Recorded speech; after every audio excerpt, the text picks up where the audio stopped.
Hi guys, welcome back to మన thoughts. ఈరోజు మనం మాట్లాడుకునే topic game changer movie release అయిన తర్వాత ఎంత కలెక్ట్ చేస్తుందో ఈ వీడియోలో తెలుసుకుందాం. గేమ్ చేంజర్ సినిమా మీద ముందు నుంచే ఎంతో ఎక్స్పెక్టేషన్స్ ఉన్నాయి. టీజర్ వచ్చాక కొంచెం పెరిగాయి. ట్రైలర్తో ఆ ఎక్స్పెక్టేషన్స్ ఇంకా బాగా పెరిగాయి. ఒక పీక్ కమర్షియల్ సినిమా మనకి రాబోతుంది అనే విషయాన్ని ట్రైలర్లో మనకి స్పష్టంగా చూపించారు. ఒక పీక్ పొలిటికల్ డ్రామా, ఒక పీక్ ఈగో డ్రామా, ఒక పీక్ ఎమోషనల్ డ్రామా, ఒక పీక్ కమర్షియల్ సినిమా, ఇవన్నీ రాబోతున్నాయని ట్రైలర్లో మనకి క్లియర్గా ఎక్స్ప్లెయిన్ చేశారు. ఆ తర్వాత ఎక్స్పెక్టేషన్స్ ఇంకా పెరిగాయి. ఇప్పుడు ఈ ఎక్స్పెక్టేషన్స్ బట్టి ఈ సినిమా ఎలాంటి టాక్ వస్తే ఎంతవరకు కలెక్ట్ చేసే అవకాశం ఉందనేది డీటెయిల్గా మాట్లాడుకుందాం.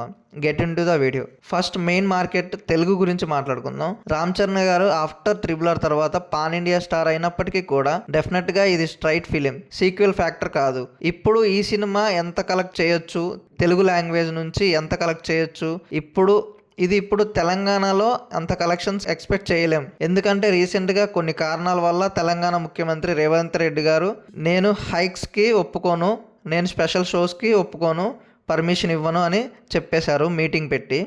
దానివల్ల స్పెషల్ షోస్ ఉండవు. అందువల్ల ఇంకా ఆంధ్రాలో ఉంటాయి స్పెషల్ షోస్. డెఫినెట్గా ఆంధ్రాలో ఆగదు, టికెట్ హైక్స్ కూడా ఉంటాయి.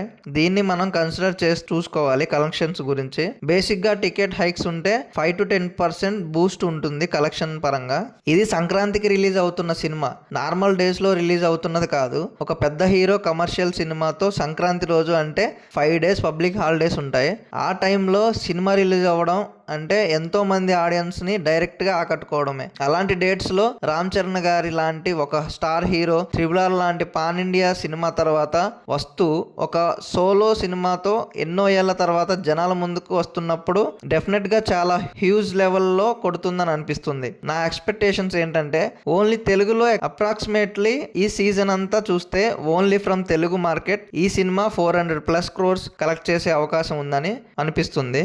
బ్లాక్ బస్టర్ టాక్ వచ్చినట్లయితే లైక్ RRR ఉంది, 430 crores అయితే కలెక్ట్ చేసింది ఏపీ అండ్ తెలంగాణ నుంచి. దీనికి ఏంటంటే టికెట్ హైక్స్ లేవు కదా, దాని ఎఫెక్ట్ అయితే చూపిస్తుంది అనిపిస్తుంది. ఆ 10 రోజులు లాంగెస్ట్ వీకెండ్ ఏదైతే ఉందో అంటే హాలిడేస్ డే ఏదైతే ఉన్నాయో అది ఈ సినిమాకి ఇచ్చే బూస్ట్ నెక్స్ట్ లెవెల్. ఎన్ని సినిమాలు పోటీగా వచ్చినా కలెక్షన్ మాత్రం ఏమాత్రం తగ్గవు. ఇంకా తమిళనాడు నుంచి బ్లాక్ బస్టర్ కొడితే ఇంకా 100 కోట్లు కలెక్ట్ చేసే ఛాన్స్ అయితే ఉంది. ఇంకా హిందీలో చూసుకుంటే అప్రాక్సిమేట్లీ 170 crores అయితే కలెక్ట్ చేస్తుందని అనిపిస్తుంది. ఇంకా ఈ సినిమా బ్లాక్ బస్టర్ కొడితే ఇంత నెట్ అయితే కలెక్ట్ చేస్తుందని అనిపిస్తుంది. ట్రైలర్ చూసిన తర్వాత గట్టిగానే కొడుతుందని అనిపించింది.